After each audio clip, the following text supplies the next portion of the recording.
ঠিকঠাক থাকলে ফাইলটা টেবিলে রেখে অফিসারটা ঘুরে ঘুরে দেখতে লাগলো। কিছুক্ষণ ঘোরাঘুরি করার পর আবারও চলে আসলো তার বাবার কেবিনে। এসে দেখে তার বাবা চলে এসেছে। মেঘ, সবকিছু দেখে নিয়েছিস তো? ভালো করে প্রেজেন্টেশন করিস যাতে প্রজেক্টটা আমাদের হাতেই থাকে, অন্য কারো হাতে না যায়। ইনশাল্লাহ আব্বু, তুমি কোনো চিন্তা করো না, এই প্রজেক্টটা আমরাই পাবো। তা ওরা কখন আসবে? এই তো আর 10 মিনিটের মধ্যে চলে আসবে। চল আমরা মিটিং রুমে গিয়ে বসে পড়ি। চলো আব্বু, যাই তাহলে। সাইফুল এবং মেঘ চলে আসলো মিটিং রুমে। বেশ কিছুক্ষণ পর কয়েকজন বিদেশি ক্লায়েন্ট আসলো, তাদের সাথে মিটিং করতেছে মেঘ। এইদিকে সাইফুল চৌধুরী বসে বসে দেখতে লাগলো মেঘ কি করতেছে। 1 ঘন্টা যেতেই মিটিংটা শেষ হয়ে গেল। বিদেশি ক্লায়েন্টরা মেঘকে উদ্দেশ্য করে বলতে লাগলো, Mr. Meg Choudhury, we really like your project. We want to give you this project. Take this. There is 100 crores taka here. We will give the remaining 100 crores taka after the work is completed. The deal is final. Deal is final. ওরা চলে গেল। এইদিকে পুরো অফিসে মিষ্টিমুখ করাতে লাগলো সাইফুল চৌধুরী, কারণ আজকে এই কর্মচারীদের কারণে সে 200 কোটি টাকার প্রজেক্টটা পেয়েছে। আব্বু, এখন তার কাজ নেই, আমি না হয় বাড়িতে চলে যাই। বাড়িতে যাইতে হবে না, প্রজেক্টের কাজটা কিভাবে করবে তুই একটু বুঝিয়ে দিয়ে যা সবাইকে, তাহলে ওরা কাজ শুরু করে দেবে। আব্বু, আজকে কাজ করার কোনো প্রয়োজন নেই, তাদেরকে ছুটি দিয়ে দাও, কালকে থেকে কাজ না হয় শুরু হবে। ঠিক আছে, তাহলে তুই যা, আমিও তাদের সাথে একটু আলোচনা করে ছুটি দিয়ে দিতেছি।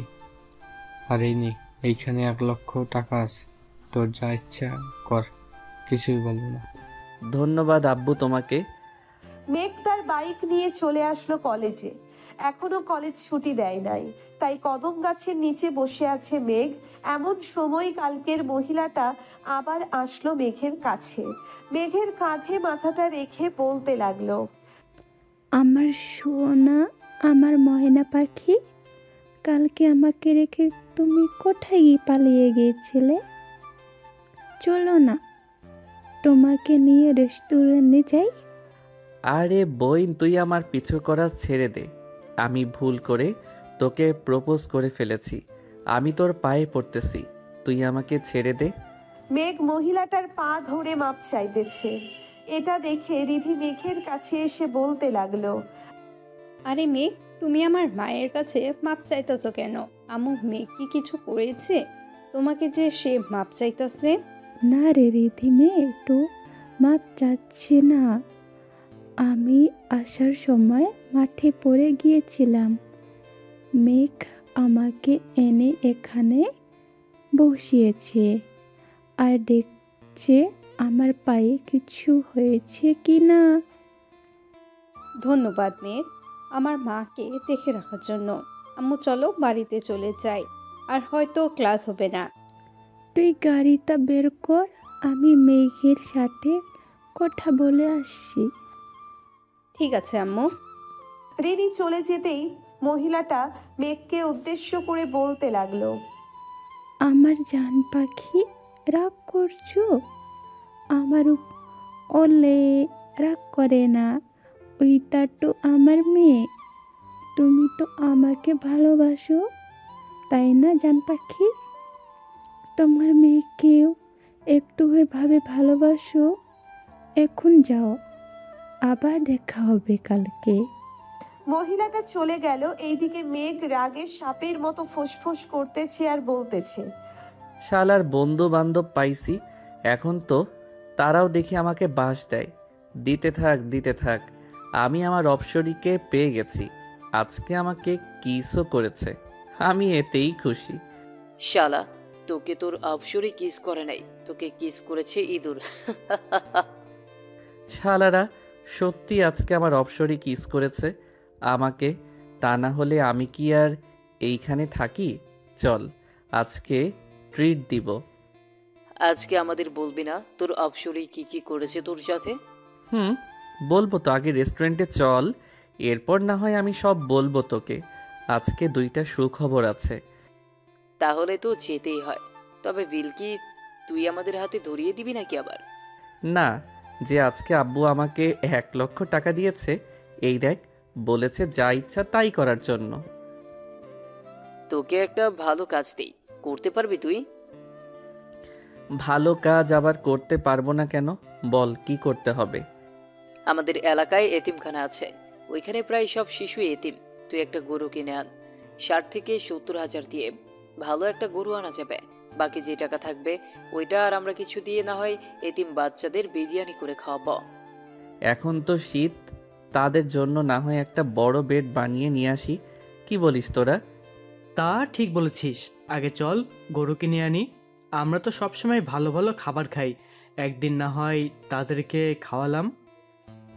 চল তাহলে বাইকগুলো যার যার বাড়িতে রেখে আসি।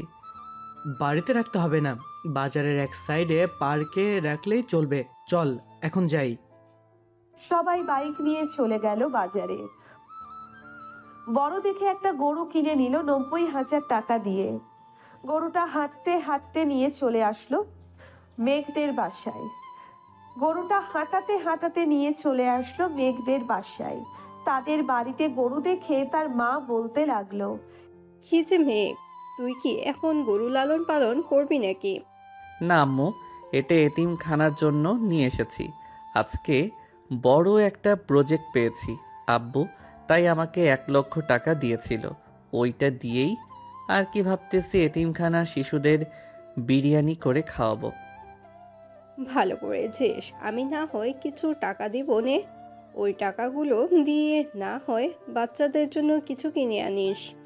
ঠিক আছে আম্মু, আমি এখন বাজারে যাব। আজকে রাতের মধ্যেই সব কিছু রেডি করে ফেলবো। ঠিক আছে, যা, আমিও কিছু খাবার দিয়ে দেই গরুটাকে। এই বলে সুফিয়া বেগম চলে গেল ঘরে। এইদিকে মেঘ তার দিকে বন্ধুদের নিয়ে চলে আসলো মাদ্রাসায়। মেঘকে দেখে হুজুর খুশি হয়ে গেল, কারণ মেঘ প্রতি মাসে বাচ্চাদের জন্য কিছু না কিছু দেয়। আসসালামু আলাইকুম হুজুর। ওয়ালাইকুম আসসালাম মেঘ, কেমন আছো? আর এই সন্ধ্যাবেলায় আসলে যে? আলহামদুলিল্লাহ ভালো আছি হুজুর। আমি এই মাদ্রাসার সকলকে বিরিয়ানি খাওয়াতে চাই, তাই একটা গরু কিনে এনেছি। এখন তো শীতকাল, তাই বাচ্চাদের জন্য জামা কাপড় আর বেডের ব্যবস্থা করতে চাচ্ছিলাম। আপনি কি বলেন? বেড তো তোমার আব্বু দিয়েছে, এখন আর কিছু লাগবে না। মাদ্রাসার সকলের এক কালার ড্রেস যদি পারো তাহলে বানিয়ে দাও, তাতেই চলবে। ঠিক আছে, কালকেই সবার মাপ নিয়ে যাবে দর্জি। এখন যাই তাহলে হুজুর। মেঘ চলে গেল বাজারে, যা যা লাগবে সব কিছু কিনে নিয়ে চলে আসলো বাসায়। এই রাতে খাওয়া দাওয়া করে রুমে বসে আছে এমন সময় মেঘলা প্রবেশ করলো মেঘের কেবিনে। মেঘলাকে দেখে মেঘ বলতে লাগলো, কিছু বলবে নাকি? ভাইয়া, অপসরের চেহারাটা দেখেছো নাকি? দেখে থাকলে বলো, আমি দেখি সেরকম মেয়ে পাই কিনা। তার মুখ তো আমি দেখি নাই, তবে আমি আন্দাজ করতে পারতেছি যে তার ডান গালে ছোট্ট একটা তিল আছে আর ঠোঁটের নিচে ছোট্ট একটা তিল আছে। ইয়াহু, তার মানে আমি পেয়ে গেছি তোমার অপসরীকে। আর চিন্তার কোনো কারণ নেই, তুমি নিশ্চিন্তে থাকতে পারো। তোমার অপসরী তোমার কাছেই আছে, সে প্রতিদিন আসবে, এটা বলে দিলাম কিন্তু। তাহলে তো ভালোই হলো। অপসরীর ঠোঁট জোড়া অনেক মিষ্টি রে, যা বলে বোঝাতে পারবো না। আচ্ছা, তো তুমি মাদ্রাসার জন্য বিরিয়ানি কবে তৈরি করবে?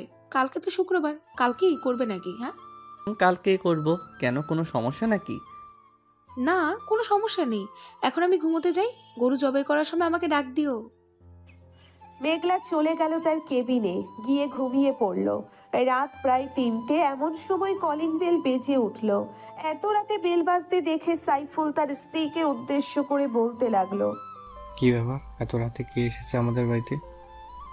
আমিও তো জানি না কে এসেছে, চলো তো নিচে গিয়ে দেখি। কি ব্যাপার, তোমরা এত রাতে এখানে এসেছো যে? আঙ্কেল, মেঘ আমাদের আসতে বলেছে, তাই তো এসেছে। কিরে মেঘ, এত রাতে ওদের আসতে বললি কেন? কোনো দরকার আছে নাকি? আব্বু, গরুটা এখনই জবাই করব, তাই ওদের ডেকে এনেছি।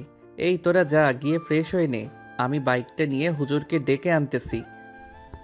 তাদের আর যেতে হবে না, এখন আমি উঠে গেছি, আমি যাইতেছি।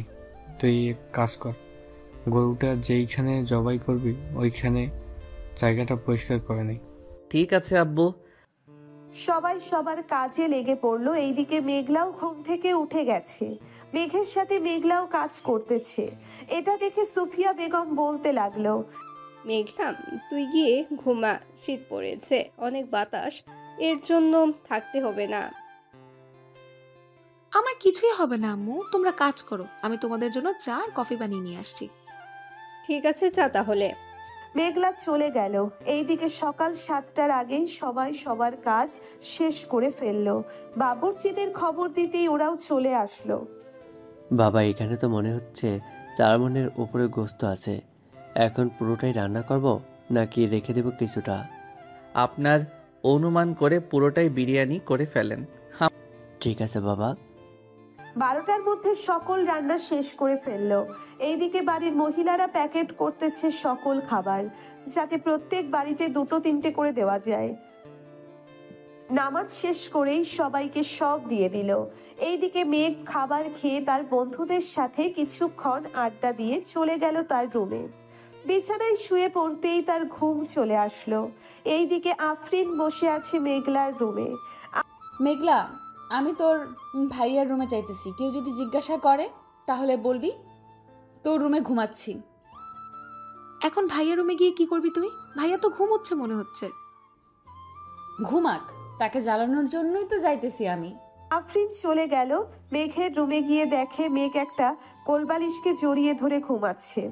এটা দেখে আফরিন আস্তে আস্তে কোলবালিশটা মেঘের কাছ থেকে নিয়ে সোফায় রেখে আফরিন শুয়ে পড়ল মেঘের সাথে। এইদিকে মেঘ সুন্দর একটা গন্ধ পেল। আফরিনের শরীর থেকে গন্ধটা তার নাকে যেতেই বলতে লাগলো, আমার অপসরি, তুমি এসেছো, আমাকে একটু জড়িয়ে ধরো অপসরি, আমি তোমার ওই ঠোঁটের মৃদু স্বাদটা নিতে চাই। আফরিন কোনো কথা না বলেই মেঘের বুকে মাথা রেখে ঘুমিয়ে গেল। দেখতে দেখতে সন্ধ্যা হয়ে আসলো। আজানের শব্দ কানে আসতেই আফরিনের ঘুম ভেঙে গেল। মেঘের বুকের উপর থেকে উঠে আস্তে আস্তে রুম থেকে বের হয়ে চলে গেল মেঘলার রুমে। গিয়ে দেখে মেঘলা নামাজে দাঁড়িয়ে গেছে। এটা দেখে আফরিনও ফ্রেশ হয়ে অজু করে মেঘলার সাথে নামাজ আদায় করে নিল। রাতে সবাই খাবার টেবিলে খাবার খাচ্ছে। এমন সময় আফরিন খাবার টেবিলে এসে বসতেই মেঘ আফরিনের দিকে তাকিয়ে বলতে লাগলো, আম্মু, এটাই তো আমার স্বপ্নের অপসরি, আমি এই মেয়েকেই বিয়ে করতে চাই। কানের নিচে মারবো 2টা। এত পিচ্ছি মেয়েকে তুই বিয়ে করলে তোকে পুলিশ ধরবে। ধরলে ধরবে, আমি আমার অপসরিকে হারাতে চাই না। আমাকে 1 মাসের মধ্যে এই মেয়ের সাথে বিয়ে দিবে, তা না হলে কিন্তু আমি এই বাড়ি ছেড়ে চলে যাব।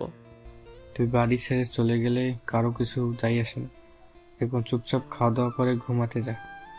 ঠিক আছে আব্বু, যাইতেছি। মেঘ খাওয়া দাওয়া করে চলে গেল তার রুমে। বিছানায় শুয়ে আছে এমন সময় তার ফোনটা বেজে উঠল। তাকিয়ে দেখে ইমন ফোন দিয়েছে। কলটা রিসিভ করতেই ওই পাশ থেকে বলতে লাগলো, কিরে, তোর অপসরীকে তো তোর বাড়িতে দিয়ে আসলাম, এখন না হয় বাইরে একটু আড্ডা দিই। ঘরের ভিতরে মেয়ে মানুষের মতো বসে থাকলে চলবে নাকি? ধন্যবাদ দোস্ত, আমার অপসরিকে আমার কাছে দেওয়ার জন্য। এর জন্যেই তো বলি আজকে আমার বুক এত ভারী ভারী লাগছিল কেন। মনে হয় আমার অপসরি আমার বুকের উপর ঘুমিয়েছিল। দেখ, তোর ফোনে পিক পাঠাইছি, যখন তোরা দুইজনকে জড়িয়ে ধরে ঘুমোচ্ছিলে। শালারা, তোর আর ভালো হলি না, এইটাও পিক তুলতে হলো তোদের? আমরা তো আগে থেকেই ভালো ছিলাম, তুই আবার কোন ভালোর কথা বলছিস? থাক, তোরা আসতেছি আমি। মেঘ ফোনটা কেটে দিয়ে নিচে চলে আসলো। বাইকের চাবিটা নিয়ে সোজা চলে গেল 3 রাস্তার মোড়ে, কারণ ওইখানেই সবাই আড্ডা দেয়। মেঘ যেতেই ইমতিয়াজ বলতে লাগলো, ঘরে বউ পাইয়া আমাদের ভুলে গেছিস তাই না রে? আরে সালা, আমি তো এখনো বিয়েই করতে পারি নাই তাকে, আর তুই বলেছিস যে বউ পাইয়া তোদের ভুলে গেছি। আর একটা কথা, আমি তো আমার অপসরিকে দেখি নাই, তোরা দেখেছিস নাকি? আমরা দেখব কিভাবে, আমরা তো খুঁজে বের করে তোকে দিয়ে দিছি, তুই দেখে নিস তোর অপসরীকে। এখন চা খাও আমাদের। সবাই চা খেয়ে রাত 10টা পর্যন্ত আড্ডা দিয়ে চলে আসলো বাসায়। এইদিকে আফরিন বসে আছে মেঘলার রুমে। দুইজনে বসে বসে তাদের স্কুলে যে লেখাগুলো দিয়েছে সেই লেখাগুলো লিখতেছে। এটা দেখে মেঘ চলে গেল মেঘলার রুমে।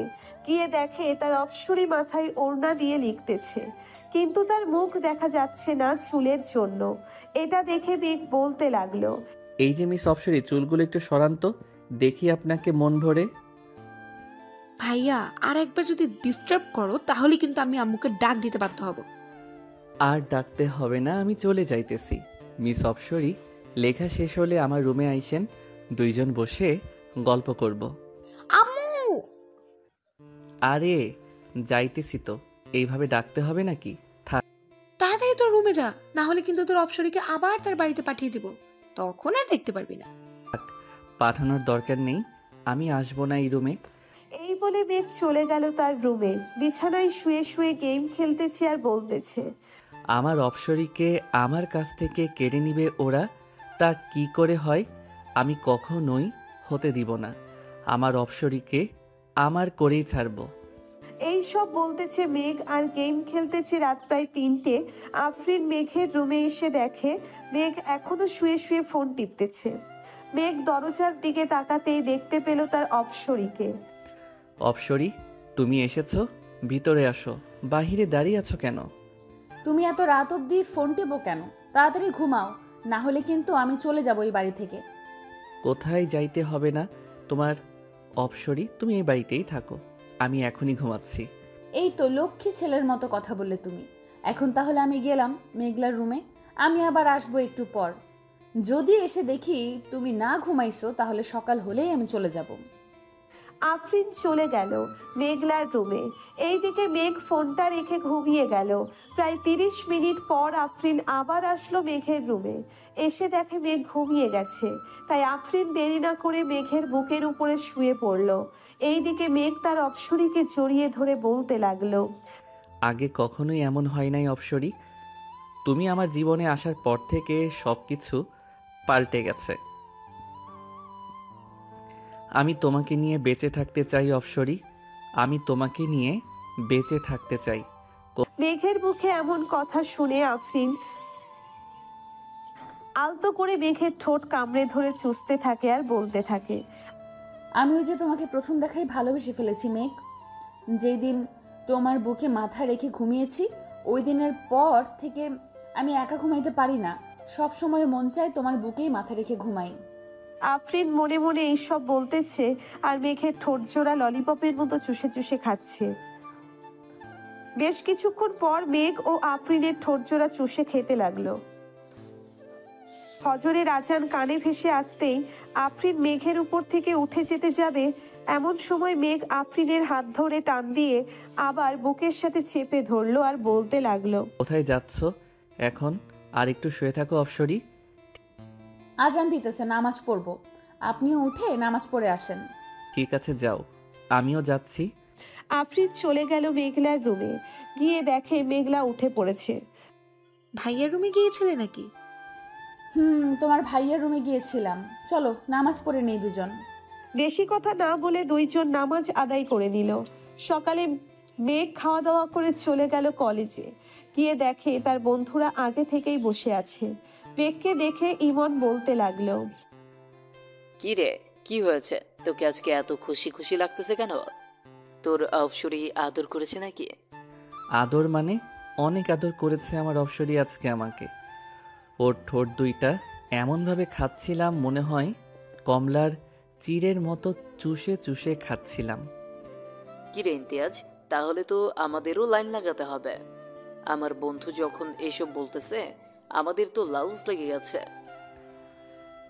লালুস তো লাগবেই, আমার বউ হচ্ছে সবার থেকে সুন্দরী। এই তোর বউ আবার সবার থেকে সুন্দরী? ওই দেখ আসতেছে, তাড়াতাড়ি পালা গিয়ে, তা না হলে তোকে ধরে ফেলবে। মেঘ পিছনে ফিরতেই দেখতে পেল রিধির আম্মু আসতেছে, তাই মেঘ দৌড়ে চলে গেল ওয়াশরুমে। এইদিকে রিধির আম্মু সবার কাছে এসে বলতে লাগলো, কি ব্যাপার, আমার আশিককে না এইখানে দেখলাম, সে কোথায় গেছে? তাকে একটু ডাকে দাও, আমার আশিককে নিয়ে আমি লন্ডনে যাব ঘুরতে। চাচি, লন্ডনে না গিয়ে কক্সবাজারে চলে যান, ওইখানে আপনাদের কেউ ডিস্টার্ব করবে না। তাই টু যাবা, তোমার বন্দুককে বের করে দাও, আমার লাল মামুনিকে বের করে দাও। কোথায় আমার লাল মামুনি? আমার কাছে আসো। এই বলে রিধির আম্মু চলে গেল তার মেয়ের কাছে। এইদিকে মেঘ তিনতলা থেকে দেখতেছে গাছের নিচে রিধির আম্মু আছে নাকি। ওনাকে না দেখতে পেয়ে মেঘ নিচে চলে আসলো আর বলল, আমাকে তোরা কোথায় ফাঁসিয়ে দিলি বলতো? এই মহিলাটা তো আমাকে মেরেই ফেলবে।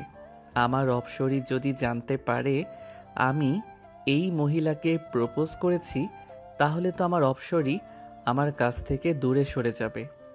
এটাই তো ভালো হবে। পরে আমি তোর অপসরীকে নিয়ে আসব, কি বলিস তোরা?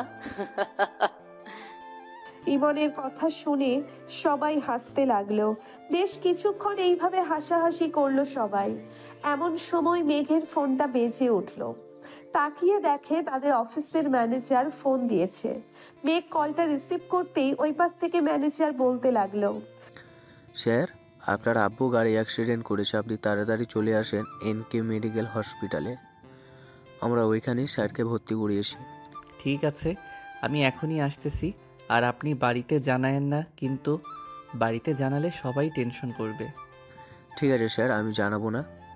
মেঘ ফোনটা কেটে দিয়ে তার সকল বন্ধুদের নিয়ে চলে আসলো। হাসপাতালে এসে দেখে ম্যানেজার অপারেশন থিয়েটারের বাহিরে দাঁড়িয়ে আছে। মেঘকে দেখে ম্যানেজার বলতে লাগলো, স্যারের মাথায় একটু আঘাত পেয়েছে, তাই হাত কিছু কাজ ঢুকে গিয়েছে, এগুলো বের করতেছে ডক্টর। এর বেশি কিছু হয় নাই তো আব্বুর? না, এর বেশি কিছু হয় নাই। পিছন থেকে একটা গাড়ি এসে স্যারের গাড়িতে মেরে দিয়ে চলে গিয়েছে। ইমন, খোঁজ লাগাতো কার গাড়ি ছিল ওইটা। পুলিশ সব কিছু দেখতেছে, কাউকে কোথাও যাইতে হবে না। ঠিক আছে। আর আব্বুর সাথে তো সব সময় আপনি থাকতেন, তাহলে আপনি যান নাই কেন আব্বুর সাথে? আমিও যাওয়ার জন্য গাড়িতে উঠছিলাম, পরে স্যার বলতেছে ভুলে ফাইলটা তার কেবিনে ফেলে এসেছে। আমি এইটা নিয়ে এসে দেখি স্যার চলে গিয়েছে। পরে ফোন দিতেই জানতে পারি যে স্যারের অ্যাক্সিডেন্ট হয়েছে। ও আচ্ছা। সবাই কথা বলতেছে এমন সময় ডাক্তার অপারেশন থিয়েটারের ভিতরে থেকে বের হয়ে বলতে লাগলো, তেমন বেশি আঘাত পায় নাই। আমরা ওনাকে ড্রেসিং করে দিয়েছি আর কিছু ওষুধ দিয়েছি, ওইগুলো খাইলেই ইনশাল্লাহ ঠিক হয়ে যাবে। আব্বুকে কি আজকেই বাড়ি নিয়ে যাইতে পারবো নাকি এইখানে রাখবেন কয়েকদিন? তেমন বেশি আঘাত পায় নাই, তাই এখানে রেখে কি করবেন? তার চেয়ে বাড়িতে নিয়ে যান, সবার সেবা যত্ন পেয়ে তাড়াতাড়ি সুস্থ হয়ে উঠবে। ঠিক আছে স্যার। ম্যানেজার আঙ্কেল, আপনি হাসপাতালের বিলটা দিয়ে অফিসে চলে যান, আর যদি কোনো কিছু দরকার হয় তাহলে আমাকে ফোন দিবেন, আমি গিয়ে সমাধান করে আসব। স্যার, আজকে একটা মিটিং ছিল, এই মিটিং তো স্যার করতে পারে নাই। আমি ওনাদেরকে জানিয়ে দিয়েছি, ওনারা বলেছে কালকে মিটিং করবে সকাল 10টায়, আপনি চলে আসেন। ঠিক আছে, এখন তাহলে আমি যাই। মেঘ তার আব্বুকে নিয়ে চলে আসলো বাড়িতে। কলিং বেল দিতেই মেঘলা এসে দরজা খুলে দিল। তার বাবার এমন অবস্থা দেখে কান্না করে দিল মেঘলা। এটা দেখে সাইফুল বলতে লাগলো, আরে মেঘলা, কান্না করছিস কেন? আমার তো কিছু হয়নি, সামান্য একটু ব্যথা পেয়েছি।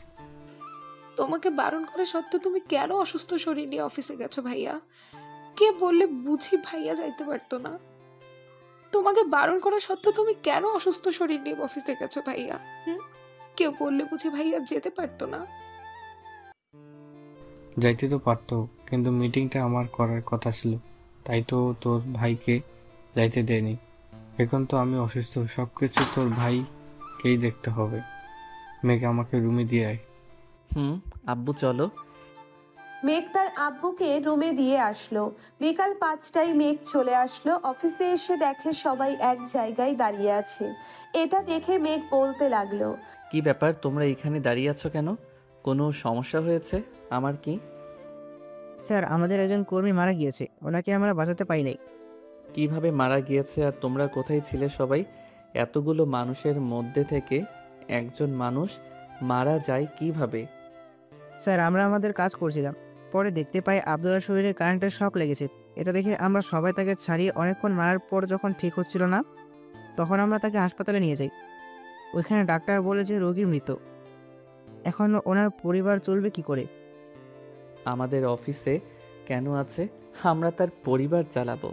তার বাড়িতে কে কে আছে কেউ জানলে আমাকে বলো। স্যার, ওনার বাড়িতে একটা ছেলে আছে, 18 বছরের মতো হবে। আর ওনার লাশ কি করব আমরা এখন? কিছু করতে হবে না, তার লাশ আমি নিয়ে যাব তাদের বাড়িতে। তোমরা সবাই আবার কাজ শুরু করো। আমি আব্বুর সাথে কথা বলতেছি, দেখি আব্বু কি বলে। ঠিক আছে স্যার, আপনি কথা বলেন, আমরা কাজ করি তাহলে। সবাই কাজ করতেছে। মেঘ তার বাবার সাথে কথা বলে ব্যাংক থেকে 3 লক্ষ টাকা তুলে নিয়ে চলে গেল ওই লোকটার বাড়িতে। লোকটার পুরো পরিবার কান্না করতেছে। এটা দেখে মেঘের চোখেও পানি চলে আসলো। টাকাগুলো লোকটার স্ত্রীর হাতে দিয়ে তাকে বলতে লাগলো, এইটা আমাদের অফিসের কার্ড। আপনার ছেলেকে কালকে অফিসে পাঠাবেন, ওর চাকরি হয়ে যাবে। ঠিক আছে স্যার, আর এই টাকাগুলো নিয়ে যান। আমাদের টাকা লাগবে না, আপনার বাবা আমাদেরকে অনেক কিছু দিয়েছে। এই টাকাগুলো আমার বাবাই আপনাদেরকে দিতে বলেছে, তাই তো আমি দিয়েছি। আর আপনার ছেলেকে কালকে পাঠিয়ে দিয়েন।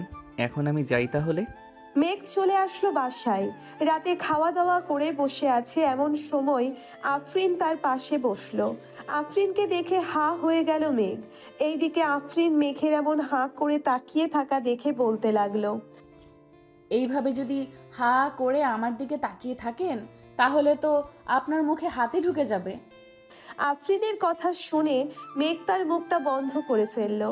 সবাই বসে আছে, কথা বলতেছে। এমন সময় সাইফুল বলতে লাগলো, আফরিন, তোমাদের পরীক্ষা শেষ হবে কবে? আমাদের পরীক্ষা তো সামনের মাসে শুরু হবে, শেষ হবে এর পরের মাসে। হঠাৎ এই কথা জিজ্ঞেস করলেন যে? আমার ছেলের অবস্থা তো দিন দিন খারাপ হয়ে যাচ্ছে, তাই তোমাদের পরীক্ষার পর 2 পরিবার মিলে বিয়ে দিয়ে দেবো। ও আচ্ছা, মেঘলা চলো আমরা ঘরে যাই, আমাদের পড়া আছে। চলো। মেঘ, আমি তো অফিসে যাইতে পারবো না। এখন থেকে তোকে অফিস দেখাশোনা করতে হবে। কলেজে তো যাস আর আসিস, কলেজে না গেলে চল কিছুদিন। আমি সুস্থ হলে এরপর না হয় কলেজ যাস। ঠিক আছে আব্বু, তোমরা থাকো তাহলে। আমি ঘুমাতে গেলাম, সকালে আবার মিটিং আছে, ওইটা নিয়ে কথা বলতে হবে ক্লায়েন্টের সাথে। যা। আর এই নেই পেন ড্রাইভ, এটার ভিতরে সব কিছুই আছে। কাজটা কিভাবে বুঝতে হবে তুই একবার দেখলে আশা করি বুঝে যাবে, আমাকে আর বোঝাতে হবে না। আব্বু। মেঘ চলে গেল তার রুমে। গিয়ে দেখে আফরিন বসে আছে। মেঘকে দেখে এক সাইডে গিয়ে বসে পড়ল আফরিন। মেঘ একবার আফরিনের দিকে তাকিয়ে তার ল্যাপটপটা নিয়ে বসে বসে কাজটা দেখতে লাগলো। এইদিকে আফরিন এক পলকে তাকিয়ে আছে মেঘের দিকে। এটা মেঘ খেয়াল করে, তাই আফরিনের উদ্দেশ্য করে বলতে থাকে, কিছু বলবে নাকি এইভাবে তাকিয়ে আছো যে? আমি আপনার কোলে বসতে চাই, আপনি কাজ করবেন আর আমি দেখব। ঠিক আছে, আগে দরজাটা বন্ধ করে আসো, এরপর না হয় বইসো। আফরিন দরজাটা বন্ধ করে এসে মেঘের কোলে বসে পড়ল। এইদিকে মেঘ আফরিনকে জড়িয়ে ধরে কাজ করতেছে। এটা আর আফরিন বারবার মেঘের ঠোঁটে, গালে, কপালে কিস করতেছে। এই তোমার এই দুইটা এত ছোট কেন? ছোট থাকবে না তো বড় থাকবে নাকি? আমি নিজেই তো ছোট মানুষ, আবার আমার জিনিস বড় হবে কি করে? একবার বিয়েটা হতে দাও, দেখবে সুর করে বড় হয়ে যাবে।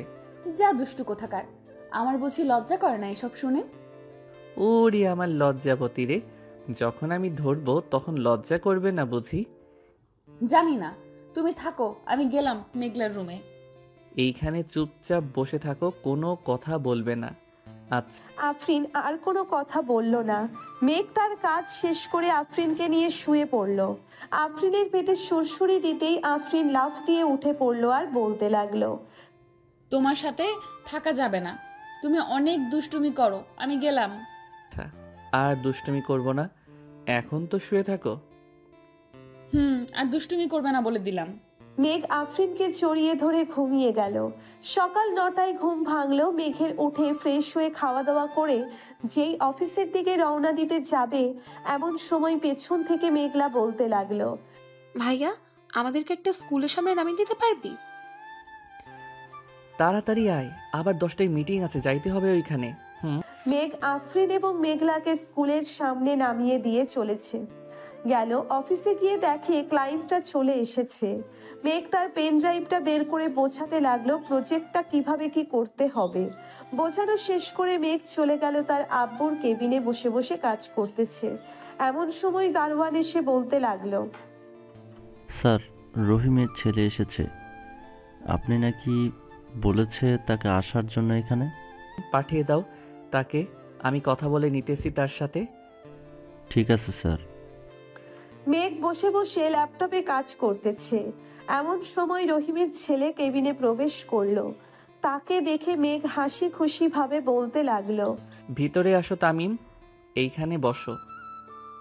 স্যার, আমাকে একটা কাজ দিবেন বলেছিলেন, তাই এসেছিলাম। আব্বু তো আর নেই, এখন তো পরিবারটা আমাকেই দেখতে হবে। তা তো দেখতেই হবে তামিম, তুমি কোনো চিন্তা করো না। যখন যা লাগবে আমাকে বা আব্বুকে বলবে, তাহলে দিয়ে দিবে আব্বু। এই অফিসটা তৈরির সময় থেকে তোমার আব্বু কাজ করে এসেছে, এখন আল্লাহ তাকে নিয়ে গেছে। দোয়া করি তাকে জান্নাতবাসী করুক, আমিন। তা তুমি এইসব কাজ পারো তো? স্যার, পারি। আব্বু আমাকে সব কিছু শিখিয়ে দিয়েছে।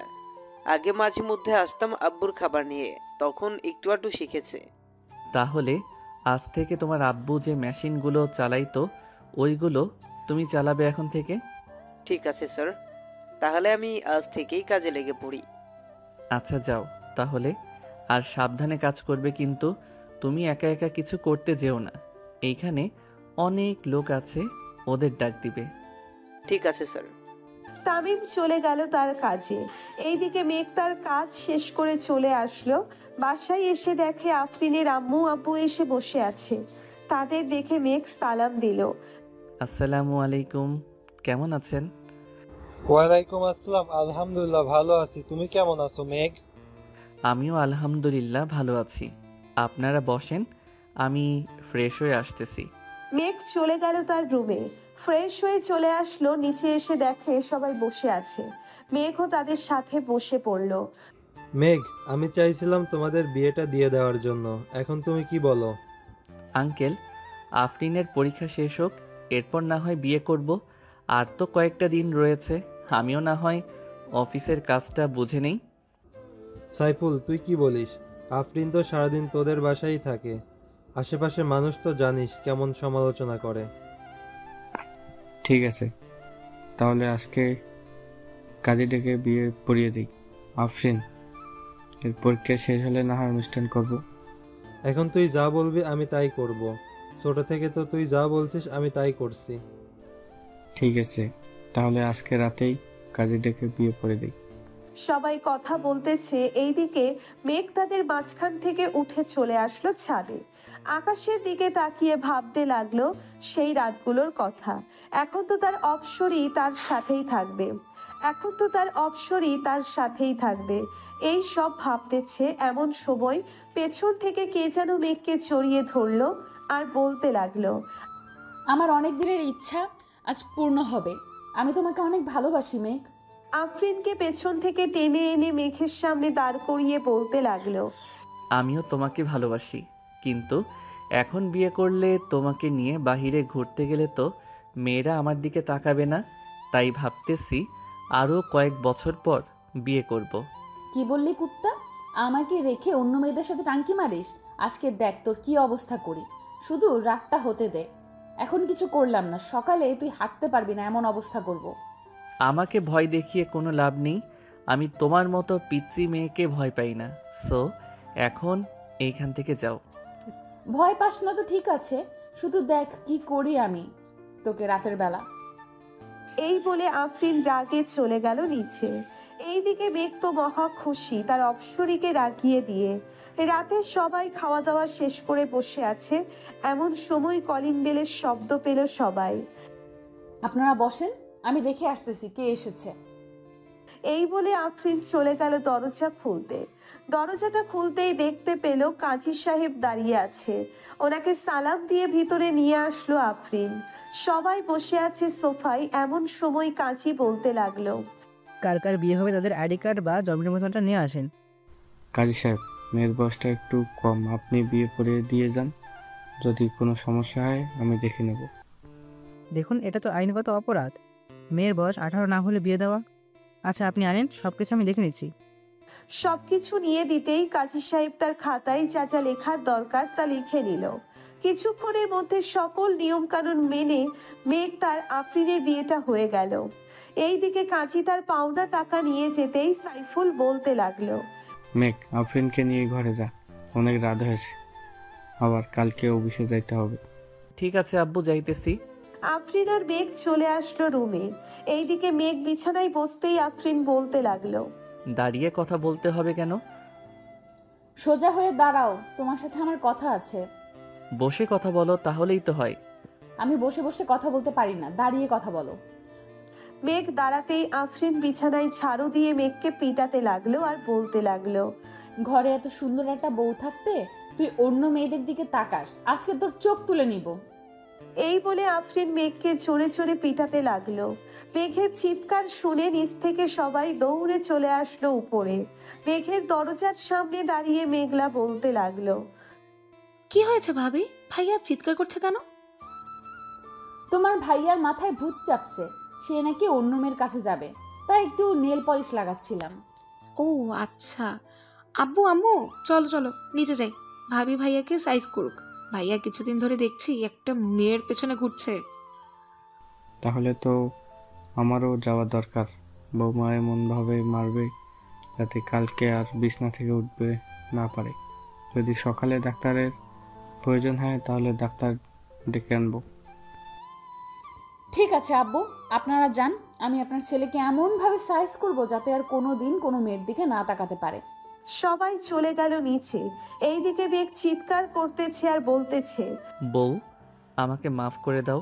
আমি আর কখনোই কোনো মেয়ের দিকে তাকানো তো দূরের কথা, তার দিকে চাইবো না। কি বললি তুই কুত্তা? আমার দিকে চাইবি না? তাহলে তোর চোখ রেখে কি করব? তোর চোখটাই তুলে ফেলি। ও মা গো, বাঁচাও গো, ও আল্লাহ গো, আমাকে বাঁচাও এই ডাইনি মেয়ের হাত থেকে। আগে তো শান্ত শিষ্ট ছিল, এখন এটা তো একটা আস্তা ডাইনি হয়ে গেছে। ডাইনি তো আমি, এখন দেখ কি করি তোকে। কিছুক্ষণ মারার পর আফরিন ক্লান্ত হয়ে যায় আর বলতে থাকে, এখন কান ধরে উদ্বাস করবি 1000 বার, আমি সারা রাত শুয়ে শুয়ে দেখব। ও বউ, একটু কম করা যায় না? আমি আর কখনোই এমন করব না, বললাম তো তোমাকে। ঠিক আছে, তুই যখন এটা বলতেছিস তাহলে তোর কথা মেনে নিলাম। যা, 200 বার কান ধরে উদ্বাস করবি। পরে কি করতে হবে আমি বলতেছি। এরপরেও আরো কাজ করতে হবে? জি মহারাজ, এরপরও কাজ করতে হবে। এখন তাড়াতাড়ি উঠবস করতে থাকেন তো। মেঘ উঠবোস করতে লাগলো। 200 বার কান ধরে উঠবোস করতে করতে তার হাঁটু যেন খুলে পড়ে যাবে এমন অবস্থা। কান ধরে উঠবোস করা শেষ হতেই কোনো রকম বিছানায় গিয়ে বসলো আর বলতে লাগলো, ওই অপসরি, এখন তো মাফ করো আমাকে, আমি যাই এখন ছাদে। কোথাও যাইতে হবে না, এখানে চুপচাপ বসেন। আমি নিচ থেকে আপনার জন্য খাবার নিয়ে আসতেছি। এতক্ষণ মারার পর হয়তো আপনার পেটের খাবার হজম হয়ে গেছে, আবার তো কান ধরে উদ্বাস করেছেন, এতে তো আরো বেশি। এই বলে আফরিন চলে গেল। নিচে গিয়ে দেখে মেঘলা একলা একলা মুভি দেখতেছে আর চিপস খাচ্ছে। মেঘলাকে দেখে আফরিন বলতে লাগলো, কি ব্যাপার, তুমি এখনো জেগে আছো যে? ঘুমাবে না নাকি? ঘুমাবো তো, মুভিটা শেষ হলেই ঘুমোতে চলে যাব। তার আগে আমাকে একটা কথা বলো, ভাইয়ের কি অবস্থা? সকালে কি অ্যাম্বুলেন্স আনতে হবে? না না, এমনিতেই ঠিক হয়ে যাবে। এখন খাবার খাওয়াবো আর একটু পর আদর করব, তাহলেই দেখবে সকালে তোমার ভাইকে না আমাকে হসপিটালে নিতে হবে। আপনি কি কম আছেন নাকি ভাইয়ের থেকে? আপনিও দেখিয়ে দিবেন আপনার শরীরেরও পাওয়ার আছে। কিরে, তুই আমাকে আপনি করে বলতেছিস কেন? আমি না তোর বেস্ট ফ্রেন্ড, তুই করে বলবি। তুই কি আর আমার বেস্ট ফ্রেন্ড আছিস? এখন তো আমার ভাবি হয়ে গেছিস, সেই হিসেবে তুই আমার বড়, আমি তোকে আপনি করেই বলবো। দিব কানের নিচে একটা। চল খাবার গরম করে আনি, তোরও হয়তো ক্ষুধা লেগেছে। এখন তো রাত বড়, মনে হয় যেমন 2-3 দিন চলে গেছে। আমারও এমনই মনে হয়। আচ্ছা চলো খাবার গরম করে ভাইয়াকে দিয়ে আসি। দুইজন চলে গেল রান্নাঘরে। খাবার গরম করে মেঘলার জন্য কিছু রেখে বাকিটা নিয়ে চলে গেল মেঘের রুমে। গিয়ে দেখে মেঘ নিজের পা ধরে কান্না করতেছে আর বলতেছে, আল্লাহ গো, আমার কপালটা বুঝি পুড়ে গেল গো। এইটা কি বউ দিলা আমার কপালে? এখন তো আমাকে যখন তখন মারবে, আমি কিছুই করতে পারবো না। একদম ঠিক ধরেছ, আমি তোমাকে যখন তখন মারবো, কিন্তু তুমি আমার কিছুই করতে পারবে না। আমাকে যেমন মারবে তেমন আমিও তোমাকে মারবো। পরে বসে বসে শুধু কান্না করা ছাড়া আর কোনো উপায় নেই তোমার। এই দেখো, আমি এক চুমুকি 1 গ্লাস দুধ খেয়ে নিতে পারি। সো এখন বুঝে নাও আমার শরীরে কত শক্তি আছে। বুঝে গেছি, তোমার শরীরে অনেক শক্তি আছে। এখন আমাকে খাবার দাও, খুব ক্ষুধা লাগছে। মেঘ খাওয়া দাওয়া করে বিছানায় শুয়ে পড়ল। এইদিকে আফরিন থালা বাসনগুলো নিচে রেখে চলে গেল। ওপরে গিয়ে দেখে মেঘ বিছানায় চিৎপটাং শুয়ে আছে। এটা দেখে আফরিন আবার হাতে ঝাড়ু নিতেই মেঘ বিছানা থেকে লাফ দিয়ে সোফায় এসে বসে পড়ল আর বলতে লাগলো, সরি, আর কখনোই বিছানায় শুয়ে থাকবো না। তুমি একাই বিছানায় শুয়ে থাকো।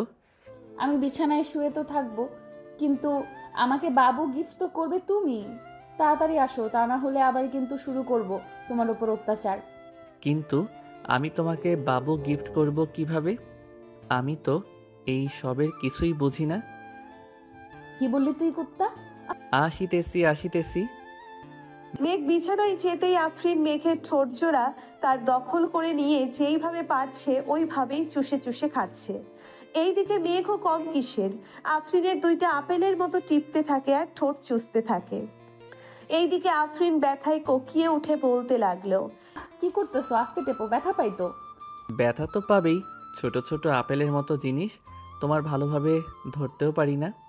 এটাই অনেক আমার জন্য। এখন যদি তোমার আরো বড় লাগে তাহলে বড় করে নাও, বাধা দিছে কে? এইদিকে মেঘ আফরিনের ঠোঁট চুষতেছে আর আস্তে আস্তে হাত দিয়ে আফরিনের জামা খুলতেছে। বেশ কিছুক্ষণ ঠোঁট চষার পর আফরিনের শরীরে চুমু খেতে লাগলো। এইদিকে আফরিন কেঁপে কেঁপে উঠতেছে। বেশ কিছুক্ষণ পর মেঘ তার মেডেল স্টাম্পটা আফরিনের মেইন জায়গায় ঠেকিয়ে দিল। এদিকে আফরিনের চিৎকার দিয়েই অজ্ঞান হয়ে গেল। মাগো, মরে গেলাম গো। এইদিকে মেঘ আফরিনকে ডাকতেছে, কিন্তু আফরিনের কোনো সাড়া শব্দ নেই।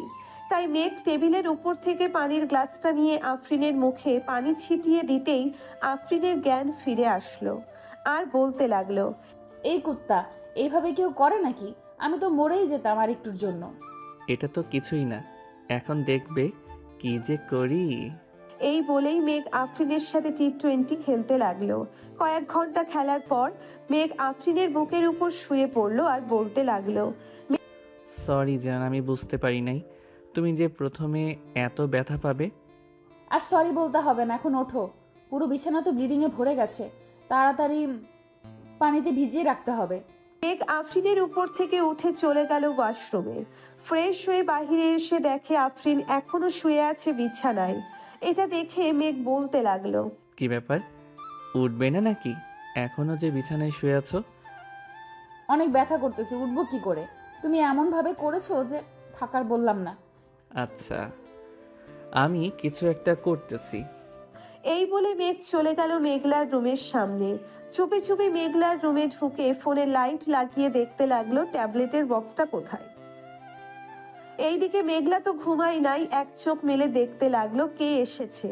মেঘকে দেখে বুঝে গেল মেঘলা কিছু একটা হয়েছে, তাই মেঘকে উদ্দেশ্য করে মেঘলা বলল, ভাইয়া, কি করছো আমার রুমে? মেঘলার গলার স্বর শুনে মেঘ চমকে গেল আর বলতে লাগলো, কই কিছু না তো, এমনি এসেছিলাম। কি হয়েছে বলো আমাকে। না মানে তোর বান্ধবী।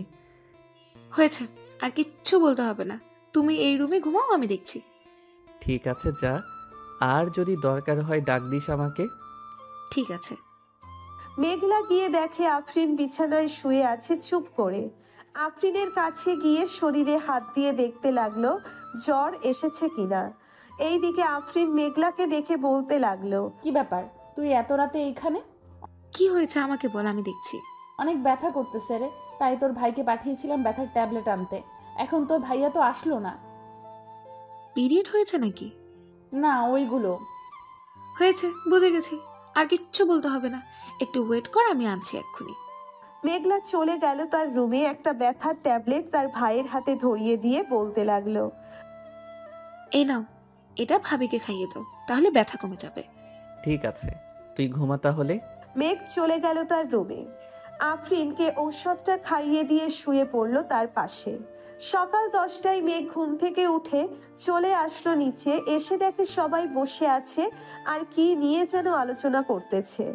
মেঘকে দেখে তার বাবা বলতে লাগলো, মেঘ, ওরা হচ্ছে আমার বিজনেস পার্টনার, বাইরের দেশ থেকে এসেছে। এখন এদের সাথে একটু মিটিং করতেছি, তুইও বসে শুন। ঠিক আছে আব্বু। মেঘও বসে শুনতে লাগলো। মিটিং শেষ হতেই সবাই চলে গেল। এইদিকে মেঘ খাওয়া দাওয়া করে চলে আসলো অফিসে। দেখতে দেখতে কেটে গেল 2টি মাস। সন্ধ্যা 7টায় মেঘ অফিস থেকে বাড়ি ফিরতেই আফরিন বলতে লাগলো, মেঘ, অনেক দিন তো হলো বাইরে গিয়ে ফুচকা খাওয়া হয় না, চলো বাইরে গিয়ে ফুচকা খেয়ে আসি। আচ্ছা, তুমি আর মেঘলা রেডি হয়ে নাও, আমি এখনই আসতেছি ফ্রেশ হয়ে। ঠিক আছে। মেঘ চলে গেল ফ্রেশ হতে। ফ্রেশ হয়ে নিচে আসতেই দেখতে পেল 2জন কালো বোরখা পরে বসে আছে সোফায়। 2জনকেই পুরোই অপসরী লাগতেছে। মেঘ তাদের 2জনের কিছুক্ষণ প্রশংসা করে নিয়ে চলে আসলো বাহিরে। যেই গাড়িতে উঠতে যাবে এমন সময় আফরিন বলল, এখন আর গাড়ি নিতে হবে না, আজকে না হয় আমরা রিক্সা দিয়ে যাই। ঠিক আছে, চলো তাহলে। মেঘ একটা রিক্সা ডেকে 3জন চলে আসলো আর পার্কে। এইখানে সবাই জোড়ায় জোড়ায় বসে আছে। কিছুক্ষণ ঘোরাঘুরি করে 3জন ফুচকা খেয়ে চলে আসলো বাসায়। রাতে খাওয়া দাওয়া করতেছে এমন সময় সাইফুল বলতে লাগলো, মেঘ, সামনের শুক্রবার তোদের বিয়ে রেডি থাকিস তোরা। ঠিক আছে আব্বু, আমাদের তো শপিং করা আগেই শেষ, এখন তো আর কিছুই করতে হবে না, তাই না? এখন আর কিছুই করতে হবে না। কালকে অফিসে গিয়ে একটি ডিল ফাইনাল করে আসিস তো। কয়েক মাস আগে যে আমরা 200 কোটি টাকার ডিল ফাইনাল করেছিলাম, ওরা এসেছে। এবার আরও ভালো মানের কালেকশনগুলো দেখাবো। আব্বু, তুমি চিন্তা করো না, এখন তো অফিস আমি দেখতেছি, সব কিছু আমি করব। তুমি শুধু বলে দিবে কবে কার সাথে ডিল করতে হবে। ঠিক আছে, এখন তাহলে যা রুমে। মেঘ চলে গেল রুমে। বেশ কিছুক্ষণ পর আফরিন 2টা দুধের গ্লাস হাতে নিয়ে চলে আসলো উপরে। একটা মেঘকে দিল আর একটা নিজেই খেয়ে নিল। রাত প্রায় 12টা। 2জন গল্প করতেছে শুয়ে শুয়ে। এমন সময় আফরিন বলতে লাগলো, আমাদের তো একবার বাসর হয়েছে, আর একবার বাসর হবে, তাই না?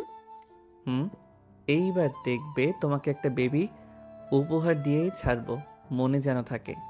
দেখা যাবে কি করতে পারো তুমি। এখন তাহলে ঘুমাও। 2জন ঘুমিয়ে গেল। সবাই 7টা মেঘ উঠে সকাল 7টা মেঘ উঠে ফ্রেশ হয়ে খাওয়া দাওয়া করে চলে গেল অফিসে। কয়েকটা ফাইল গুছিয়ে নিয়ে দেখতেছে এমন সময় মেঘের ফোনটা বেজে উঠল। তাকিয়ে দেখে তাদের অফিসের ম্যানেজার ফোন দিয়েছে। কলটা রিসিভ করতেই ওই পাশ থেকে বলতে লাগলো, স্যার, বিদেশি ক্লায়েন্টরা এসেছে এবং কি করব তাদের? আমার কেবিনে পাঠিয়ে দাও, আমি কেবিনেই আছি। ঠিক আছে স্যার, পাঠিয়ে দিতেছি। মেঘ বিদেশি ক্লায়েন্টের সাথে কথাবার্তা বলে 5 বছরের একটা ডিল ফাইনাল করে নিল। দেখতে দেখতে কেটে গেল 6 দিন। 2 বাড়িতে বিয়ের আয়োজন, মানুষ ভর্তি 2 বাড়িতেই। মেঘের হলুদ সন্ধ্যা শেষ হতেই মেঘদের বাড়ি দেখে কয়েকজন চলে গেল আফরিনদের বাড়িতে। ওইখানে হলুদ সন্ধ্যা শেষ হয়ে গেল। রাত পেরিয়ে সকাল হতে বিয়ের আয়োজন, রান্নাবান্নার দিকে খেয়াল রাখতেছে আফরিনের চাচা। দুপুর 12টায় মেঘ রেডি হয়ে বসে আছে তার বন্ধুদের অপেক্ষায়, কখন আসবে তারা। কিছুক্ষণ পর সবাই চলে আসলো। মেঘকে দাঁড়িয়ে থাকতে দেখে বলতে লাগলো, কিরে, এইখানে দাঁড়িয়ে আছিস কেন? চল বিয়ে বাড়িতে যাই, সবাই তো চলে গেছে। বিয়ে বাড়িতে তো যাব, নামাজটা আগে পড়ে আসি চলো।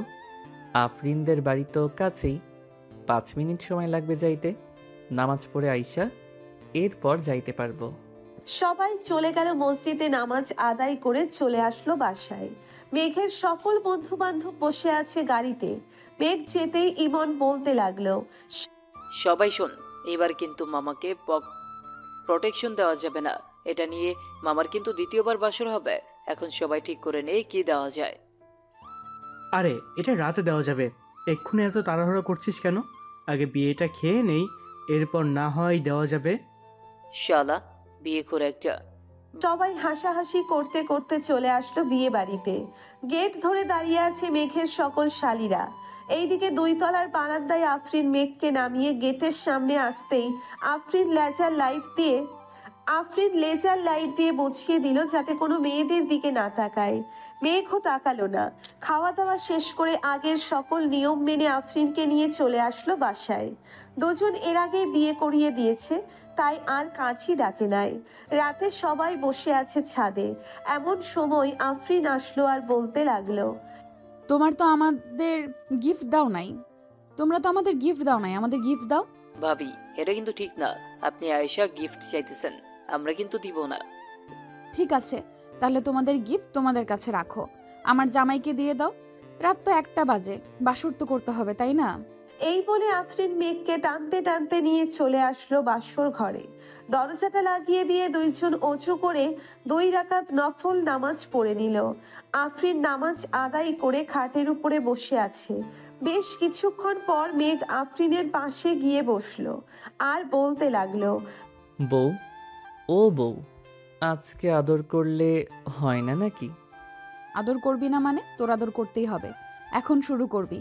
রাত বাজে এখন 1:35, ভোর 4:45-এ আদর শেষ করে উঠবি।